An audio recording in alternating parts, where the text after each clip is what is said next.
Faith is the victory that overcomes the world.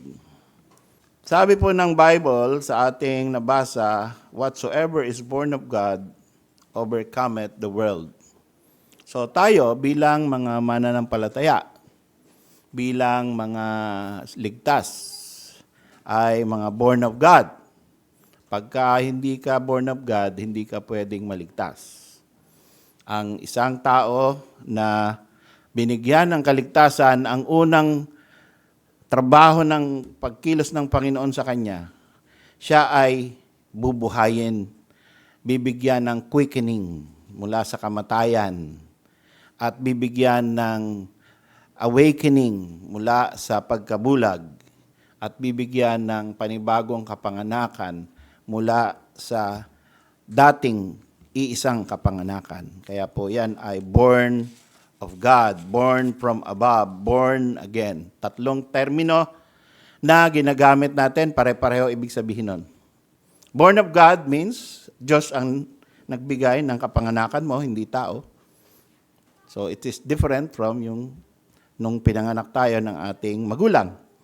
Born from above means it is not of the earth. It is not physical. And born again means it is another kind of birth.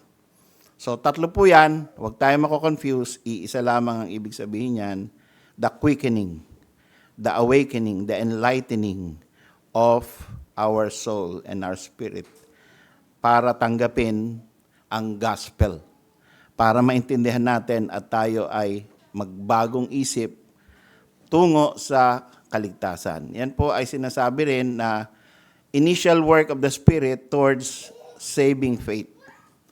So, whatsoever is born of God overcometh the world. Lagi na lang dinidispute si John MacArthur as teaching Lordship Salvation. At ang akala nila, ang ibig sabihin, para doon sa ignorante, alam nyo, may tinatawag tayong pamamaraan ng mga preachers na maging controversialist. Yung isang bagay na hindi naman dapat controversial, since famous yung isang tao, sasakyan mo yung pangalan niya, mali ang tinuturo. Lordship salvation. Kahit di niya naintindihan kung ano yung Lordship salvation. Sasakyan niya yun. So pag narinig ng ordinaryong Baptist na naturuan ng mali, at sasabihin ako, ang dami kong napulot kay John MacArthur. Halimbawa kayo, no? Nakikinig ako kay John MacArthur at ang dami kong napulot dyan. Actually, pag nagsa-Sunday school kami, ako ang naastasa na teacher. Meron kaming John MacArthur commentary. Ha? John MacArthur? Lordship salvation yan, hindi nyo ba alam? Yan. Anong sasabihin mo? Ano ba yung Lordship salvation? Diba? Now, ito ay nagtuturo ng effect of salvation. Na yun ang tinuturo ni John MacArthur. Misinterpret na Lordship salvation. Now, the wrong side of the teaching, the wrong interpretation of the teaching Lordship salvation, kung hindi ka pa binabago, hindi ka saved. Alam natin na ang salvation ay talagang babaguhin ka, pero yung iba mabagal. Yung iba mabilis. Diba? Yung iba ay buong buhay babaguhin ka. Marami ka pang pitfalls. Hindi kagaya ni Apostle Paul na nung binago siya ng Panginoon, totally, radically changed. From killer, blasphemer, to a saint, ready to die for Christ. Hindi lahat ganun. So, you cannot teach na, hindi pa binago ng Panginoon. Naku, hindi pa save yan. Magtiyaga tayo minsan, sa ating mga anak, sa ating mga magulang, kung ikaw ang nauna sa salvation, yung magulang mo hindi pa save, tapos biglang na-save. Meron pa yung mga ibang ugali na na-retain pa niya.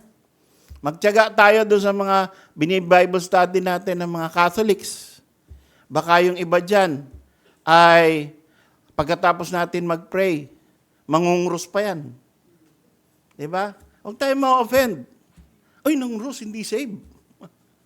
Hindi lahat. Yung iba ay hindi pa na-overcome yung paninigarilyo. So, pero alam mo, sa kanyang lingwahe, sa kanyang outlook sa Panginoon, iba na. There is already a work of the Lord sa kanyang puso. So, ang ina-expect natin ay binabago tayo ng Panginoon. Whatsoever is born of God, overcometh. It is a continual work. Hindi sinabing has overcome. Diba? Overcometh, yung ETH doon is replaceable with the letter S. He that is born of God overcomes the world. So, sometimes, merong pagsubok, na-overcome mo. Minsan, may pagsubok, talo ka. Minsan, may pagsubok, panalo ka. Ganon. Habang nabubuhay tayo sa Christian life natin, dumadami yung panalo natin. Kasi lumalago ka sa pananampalataya. Lumalago ka sa salita ng Diyos. Lumalago ka sa fellowship with the brethren. Kaya lumalakas. Kaya nga sabi ni Paul, di ba? We are to wear the full armor of God. So, kailangan alam mong suot yan, alam mong gamitin yan. Where we can fight the wiles of the devil. So, we should wear the whole armor of God. Minsan, hindi mo na susuot. Ang nagagamit mo pa rin yung natural reaction mo, yung flesh. Kaya, talo. But, eventually, you will see yourself, pati ikaw mapapansin mo yung sarili mo, that there are changes, that you have overcome the world. The things that you used to say, you don't say them no more. The things that you used to like, you don't like them anymore. The things that the places where you used to go, you don't go there anymore. Dahil parang iba na. Things are different now. Something happened to me when I gave my heart to Jesus. And this is the victory that overcometh the world, even our faith. Now, why do we need to overcome the world? Let's tackle that. Ano ba yung world? Pag sinabing world. When we say the world, we mean the worldly system. And ano ba yung worldly system? Punta tayo sa Ephesians chapter 2 para maintindihan natin. The Bible interprets itself. Ephesians chapter 2, makikita natin ang worldly system diyan. Ephesians 2:2, wherein in time past you walk according to the course of this world. Dati daw, kung hindi ka pa saved, nung nakaraan mo, ay lumalakad ka doon sa lakad ng mga nasa mundo. Kasama ka ng mga makamundo. Kasama ka ng mga, kumbaga, in ka. No? Ngayon, OP ka na. Out of place ka na sa mundo. Pagka sila ay nagpa-party, naalala ko nung ako'y teenager, lagi, taon-taon, may party sa bahay. No? Parang disco lagi. Kaya naging dancer ako dahil disco sa bahay namin. So, pero nung naligtas na ako, wala na. Ayoko na. At medyo, syempre, kagaya ngayon, hindi na tayo masyadong nagtatampo pag di tayo binabati ng happy birthday, di ba? Meron pa ba rito nagtatampo? Pagka nakakalimutan na, hindi man lang ako binati, hindi na nila ako mahal. Hindi nila naalala. Minsan, di ba, yan pa ang nagiging source ng divorce pag natandaan mo hindi mo natandaan yung anniversary nyo. Nako, gera yun. Do you remember what it is today? I don't know. what? Patay ka, no? So, kailangan meron kang something. Pero, habang what matters in your life is things of God as you grow older with Christ. But, in time past, you walk according to the course of this world, according to the prince of the power of the air, the spirit that now worketh in the children of disobedience. So parang black and white ang tingin mo sa mundo ngayon. No? Black and white. Save, unsaved. Children of disobedience, children of obedience. Kingdom of darkness, kingdom of light. Dalawa lang. Lagi ang uri ng tao pag tinitingnan mo sa perspective ng salita ng Diyos. Ano ba yan? Mananampalataya ba yan o hindi? Ngayon, doon sa loob ng circle ng mga mananampalataya, maraming iba-ibang churches, iba-ibang maturity, iba-ibang ugali, iba-ibang pagpapalaki. Kahit sa loob ng Baptist Church, iba-iba tayo. Pero ang importante sa atin, niligtas na tayo.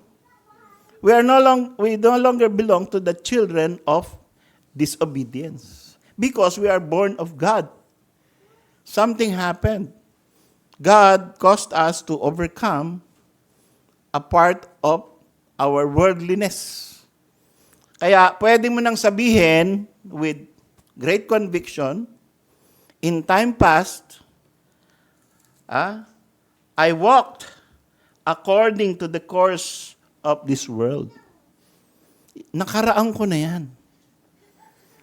Masasabi ba natin yun na meron tayong nakaraan na hindi na ngayon totoo sa atin?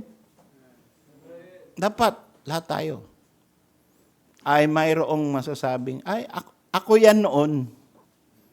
Ay ganyan ako noon. Pero salamat sa Panginoon, binago niya na ako.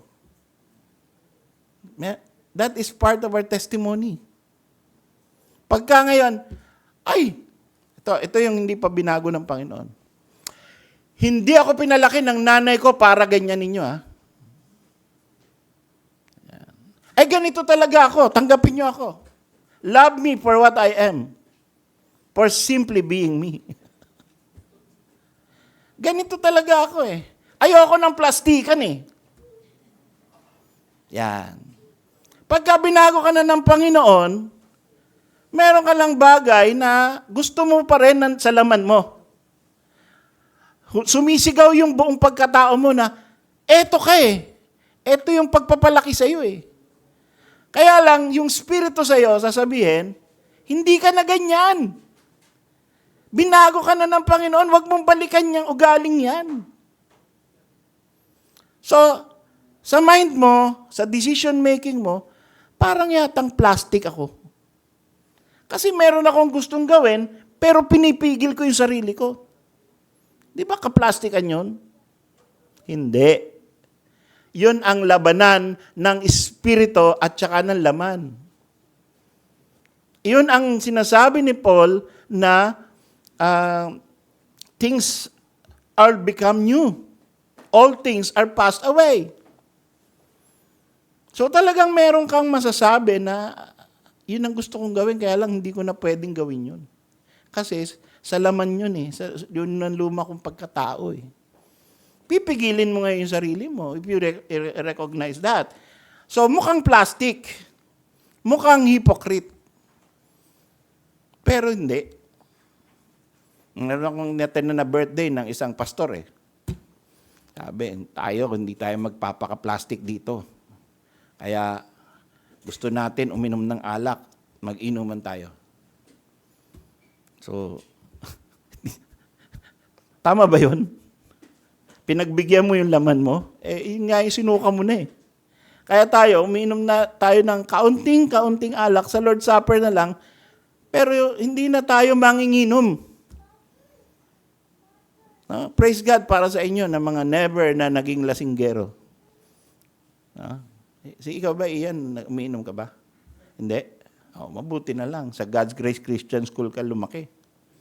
No? Hindi ka na, kung sa Ramon Magsaysay High School ka, nako, lahat ng ugali ron, pagpaputok ng pillbox, pananaksak ng mga kaklase, lahat yun, maano mo. Tapos pag hindi ka nag-participate, bira naman to, pakisamo. Ayun. Kailangan mananaksak ka rin. Kailangan iinom ka rin. Kaya, kailangan naninigarilyo ka. Kailangan nagmumura ka. Pag hindi, wala kang pakisama. Doon ka sa tabi.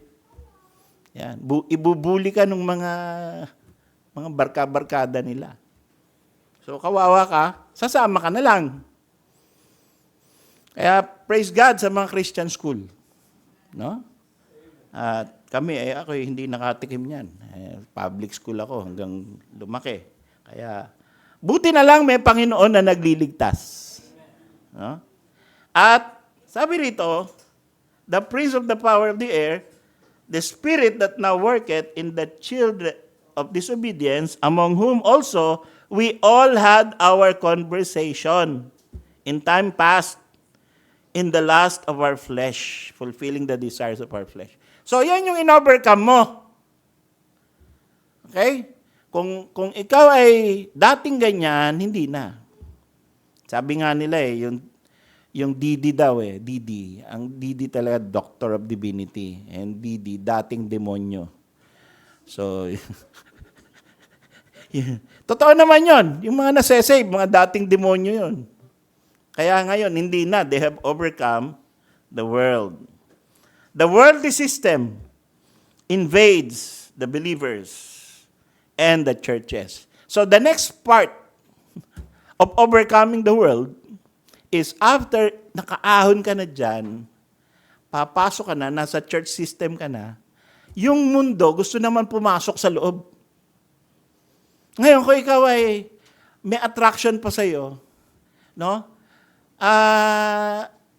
Halimbawa, andun ka sa bahay mo, medyo ang katawan mo, naghahanap pa rin. No? Gagawa ka ng mga songs, mga music fest na boogie-woogie. Yan. Gagawa ka ng mga, kunyari ay spiritual pero sumasayaw. Yan. Yung medyo, ang trending ay neutral. Hindi mo malaman kung Christian song or worldly song. Yan yung ginawa ni ni Debbie Boone. No? You light up my life. You give me hope to carry on. You light. Hindi mo alam, sino ba kinakantahan nito? Panginoon o yung boyfriend niya? Di ba? Neutral Hindi binabanggit yung pangalang Jesus. Basta, pwede mong kantay sa church. Kasi you light up my life. You give me hope. So, pinapatungkol lang ko, Panginoon. Pero, pwede rin, pagka nagde-date kayo, you light up my life. Sa boyfriend or sa girlfriend. So, yan yung mga nag-uumpisa ka, bestseller, di ba? Bestseller Kasi, yung world, pumapasok sa mundo. Pumapasok at nagkakaroon ng appeal. Kasi yung mundo na yan, yung ano na yan. O kagaya ng karamihan sa mga, sila Britney Spears, dating choir singer at tsaka Baptist special number. No? Yung mga naging famous na singers.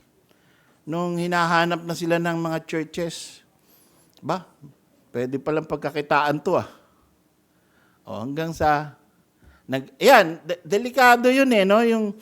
Yung Golden Dove Award. Yung kagaya ng, yung counterpart, Grammy. Diba? Grammy. Yung mga Kristiyano, gumawa ng Dove Award. So, may mga award din. Tapos, kumikita din sila at nagiging rock stars din, nagiging famous. No? So, si Amy, pangalan nun? Amy Grant. Yan. Si Amy Grant, sa sobrang naging famous, hindi niya na malaman kung magiging pop star siya, kaya yung damit niya, pababa na ng pababa. At pataas na ng pataas dito. Kasi hindi niya na malaman eh. She's trying to be relevant na maraming bumibili ng milyon-milyon, platinum. See? So, minsan yung palakpak ng mundo, that is the system of the world. And whatsoever is born of God overcometh the world. Kung maging famous ka man, hindi ka pwedeng ma-attract doon. Laging ang tataas mong Panginoon. At kung yan ay lalayo ka sa church, kahit yan pa ay Christian pursuit, pero ilalayo ka sa church, magiging kang personal ministry. Dahil masyado ka ng you are now higher, more famous than your church. Kumikita ka na at lahat. Yan na yung nadadala ka na naman pabalik sa mundo. No? Kaya ang ating slogan dito pagka mga kapatid, pagka kayo kilala na sa mundo, huwag niyo kaming kalimutan. Huwag niyo kalimutan SGBCI. Dahil pagka kayo nandun na sa pedestal, sa taas, the worldly system invades the life of believers and even churches. Kaya ang churches, pababa. Kaya ang mga tao, even sometimes yung mga ministers, iiwan yung ministry. Dahil meron na silang mas pinagkakakitaan at hinahangaan doon sa kung saan sila mas kilala. Kaya ang sabi yan ang sinasabi ng Romans 12:2, be ye not conformed to this world, but be ye transformed by the renewing of your mind. The battle is real. Laging meron gera. And hahataking ka talaga ng mundo. Kahit na ikaw ligtas na. Pabalik. So, love not the world. Sabi ng 1 John 2:15. Love not the world, neither the things that are in the world. If any man love the world, the love of the Father is not in him. Gusto niyo ba na ngayon mahal tayo ng Panginoon, ay mawawalan tayo ng fellowship with the Father and with the Son? Ngayon, in fellowship tayo with the Father. Minsan ba napunta ka sa isang sitwasyon na parang ang hirap ng mag-pray? Dati, nagpe-pray ka lagi, nagbabasa ka ng Bible. Dadating ka minsan doon napunta ka sa worldliness ulit. Parang, ang hirap ng mag-pray. Parang, hindi ka na familiar. Kasi, parang napalayo ka. Parang isang mag-ama. No? Dati, close sila. No? Close sila, lagi sila nag-uusap, nagpupunta sa mga lugar, kakain sila, no? Jollibee. Tapos, dumating ang panahon na nagkaroon na ng sariling lakad yung anak. Napabayaan niya na yung ama niya or yung nanay niya. Kaya one day, hindi niya na gustong mag-fellowship sila ulit ng magulang niya. No? Samantalang, dati ang saya-saya nila palagi. Yun ang gusto nila laging activity, magkakasama as a family. Ganyan din sa ating Panginoon. If you neglect being in fellowship with the Father and being attracted to the things of this earth, then, yun, nagiging kang aloof, nagiging kang detached. At minsan, mahirap bumalik. At iiyak ka na lang, Father, gusto ko yung fellowship natin dati. Sana pa makabalik. Bring back to me the joy of thy salvation. So that is what why we need to overcome the world, to maintain our fellowship, and to heed these warnings. You have been warned. And this is just a reminder of these warnings. But why is it difficult to have victory? Bakit binabanggit na this is the victory that overcometh the world? So, ibig sabihin, parang, eto tip ko sa inyo, paano kayo makaka-overcome. So, binibigyan tayo ng mga pointers. Binibigyan tayo reminders. Bakit? Why is it even a subject of preaching to overcome the world? It's difficult to have victory over the worldly system because we have been raised in it as a culture. Dito tayo pinalaki, dito tayo nag-exist, ito yung mundong iniikutan natin eh. At dito tayo kumukuha ng, ito yung society natin eh. There's no such thing as a Christian society. There's no such thing as a Christian nation. There's no such thing as a Christian barangay. And even in a Christian school, wag nating i-deceive yung sarili natin na lahat ng nandun ay puro may excellent Christian character. Kahit Christian school pa yan. No? Kahit nga seminary eh. Meron nandadaya sa exam. Isipin mo yun. Seminary. Kopya naman. Yabang nito. Kopya. Gagalit si pastor. Oh. Pakopya. Isipin mo, meron ganun. Seminary. O, tapos, kaya yung isang professor namin, si Pastor Baliega, sabi niya, read the minor prophets. Ito assignment niya, within 1 month, read the minor prophets 5 times. Okay? Assignment niya yan. So, pagdating, ge-grade ko na kayo after 1 month. Ge-grade ko na kayo. Taas ang kamay. Sinong nagbasa 5 times?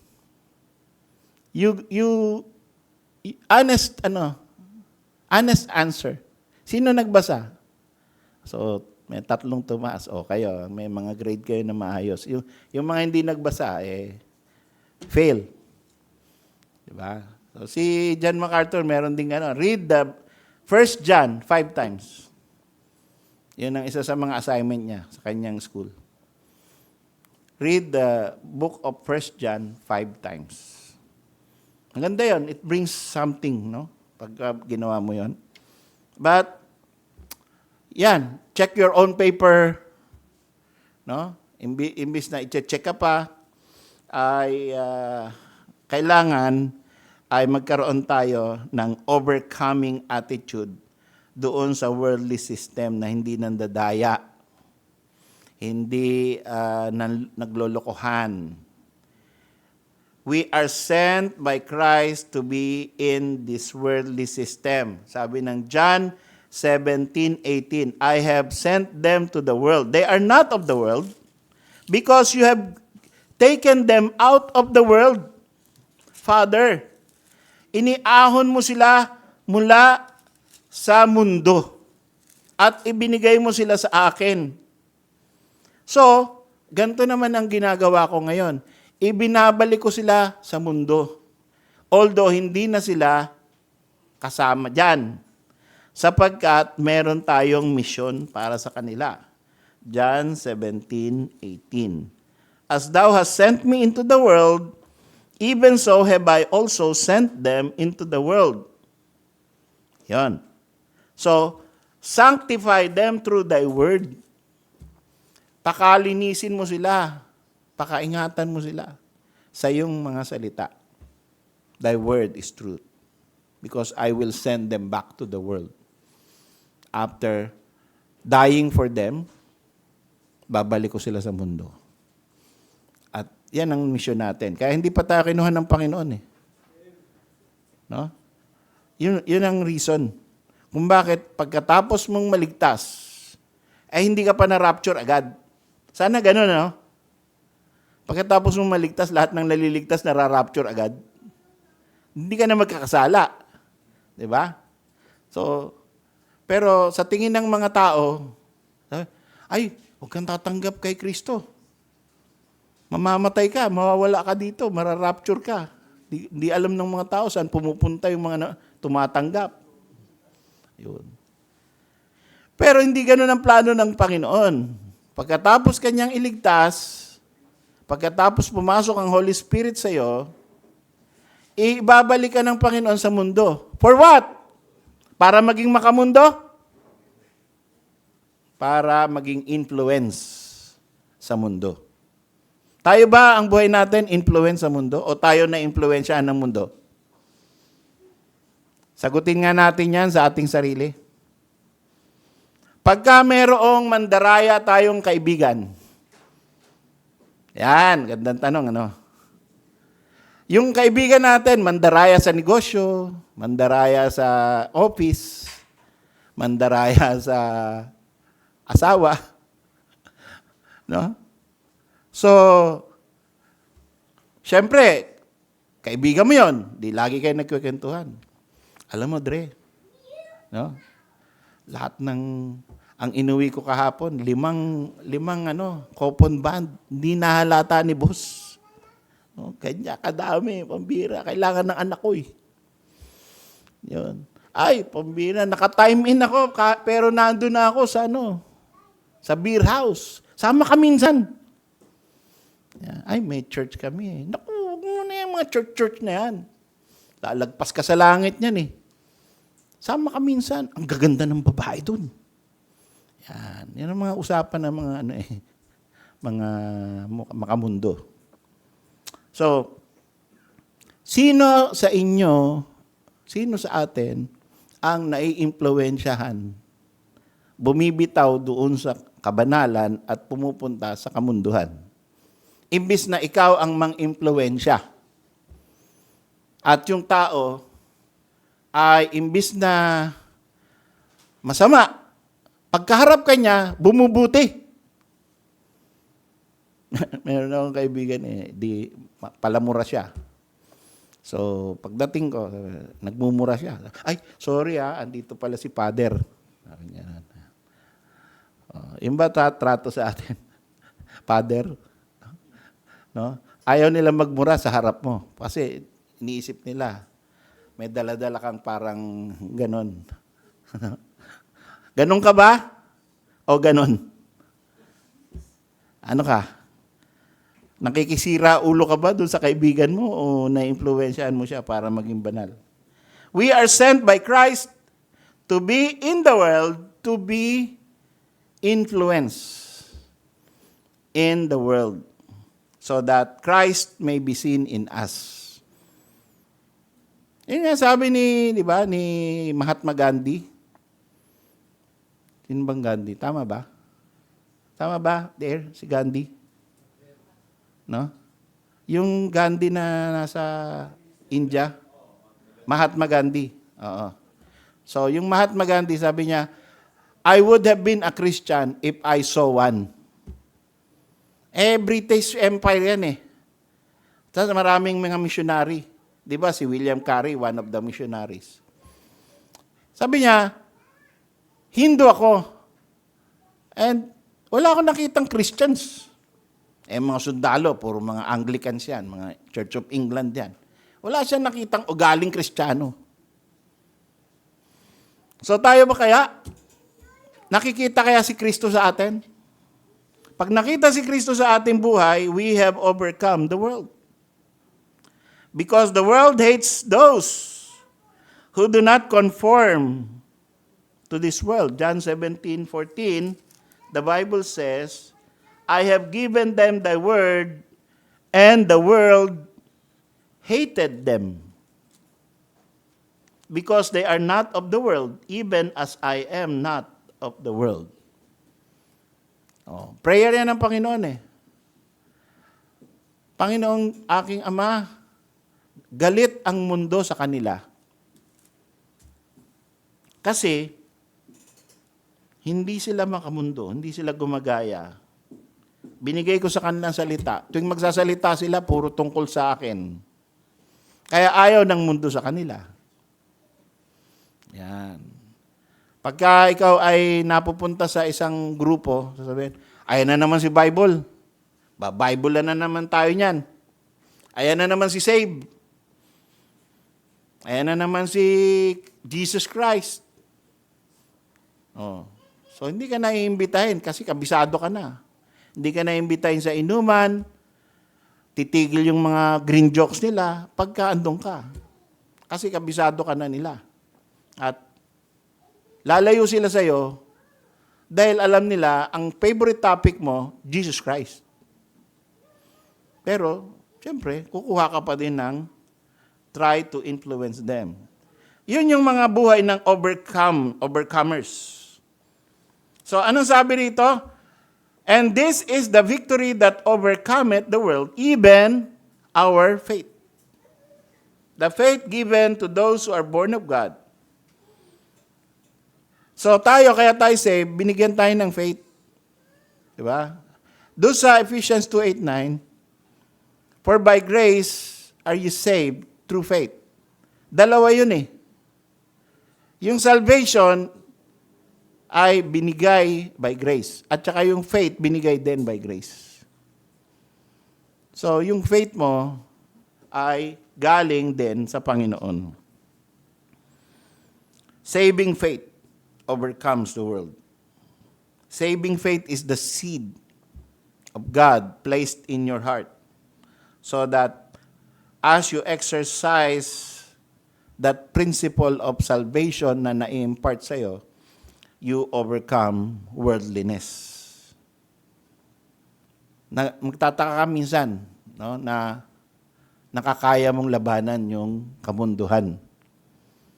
Na ang tendency mo, nasa laman ka, ang tendency mo, maging makamundo, maging proud, maging self-righteous, maging kagaya one of the boys or one of the girls. Kung ano man yung style nila, style mo din. No? Buti nga dito tayo, no? Yung lifestyle ng mga moderna na babae ay hindi natin ginagaya. Tsaka yung lifestyle ng mga chick boy na lalaki, hindi natin ginagaya. No? Hindi bali nang masabihan tayo na ano nga yun? Killjoy. Killjoy at wala, no? Out of place. Di bali na. Basta hindi tayo may influence. Kaya yung music natin, kahit yung music natin, pabalik. Di ba? Hindi pa modern. Papunta, tingnan niyo yung mga kinakanta natin. Salamat sa Panginoon, may nag-donate ng ating songbook. Mga 1880s, 1950s, 1920s. Mas gusto natin yon kaysa yung mga bago ngayon. No? Hindi naman masama na porket bago, masama na. Hindi naman. Kaya lang, lalo na pag congregational song, let us try our best. Yung mga time-tested, doctrinal hymnals, yun ang ipakanta natin. So that we will not go astray. Saving faith exercise eventually overcomes worldliness. The faith of God's elect perseveres and preserves the saints. Yan yung Titus 1:1, the faith of God's elect. May tinatawag sa Bible na the faith, na yan ay faith common to God's elect. Tayo po naniniwala sa election, tayo pinili ng Panginoon, at iisa ang common sa atin, binigyan tayo ng saving faith galing sa taas. Hindi acquired faith. No? Although hindi natin kinakast out yung mga Arminians na naniniwala sa acquired faith or foreseen faith or a faith which produced by a sinful heart. Ganun sila eh. Kaya ang tawag natin doon, semi-Pelagians. Di ba? Ang semi-Pelagians ay naniniwala ng neutrality of the heart that you can produce your own saving faith. Tayo, hindi tayo niwala doon. Niwala tayo na corrupt heart that cannot produce faith that can be appreciated by God. What we can produce is a corrupt faith because of a corrupt heart. So, paano ka magkakaroon ngayon ng faith na magbibigay ng joy sa Holy Spirit para siya pumasok sa iyong puso? Siya rin ang magbibigay after giving you the new birth. Yun ang paniniwala ng mga sovereign gracer. No, hindi produced faith. So, the faith of God's elect, yan yun, na magbibigay sa atin ng preservation. And lastly, sabi ng Jude 3, kaya tayo mag-overcome ng world na to is we continue in the faith once delivered to the saints. Doctrine yan, mga kapatid. How do you preserve? How do you persevere? How do you overcome the world? After being saved, the doctrine that was once delivered to the saints, the faith, the body of faith. Manatili tayo dyan. Mahihirapan ang kaaway na tibagin ang ating pananampalataya. Kaya yung iba, mabilis mawala sa church. Hindi pa nila nilulunok yung faith once delivered to the saints. Punong-puno pa sila ng faith sa sarili nila. Faith acquired through different kinds of churches, readings, halo-halo, confusing. Kaya pagka dumating ang conflict, no? Nagkakaroon ng clash, ang susundin nila yung sarili nila kasi they're still full of themselves. But once you drink that kind of faith delivered to the saints from the Word of God, from the pure Word of God, hindi ka basta-basta babaklas eh. Kasi alam mo na meron kang doktrina, meron kang pamamaraan na may tinuro sa'yo na ito ang dahilan kung bakit ako aalis. Pagka nag-violate na sa doctrine yung church ko. Pag iba na ang doktrina niyan at hindi na in conformity with the Word of God, aalis ako. Kasi umalis na yung Holy Spirit doon. Pero hanggat nandyan yung faith once delivered to the saints, I will abide by the set of doctrines. And I will be used of God to make our church stronger and purer instead of leaving and make it disintegrate. So, importante po sa atin yan. So, what is the victory that overcometh the world? Even our faith.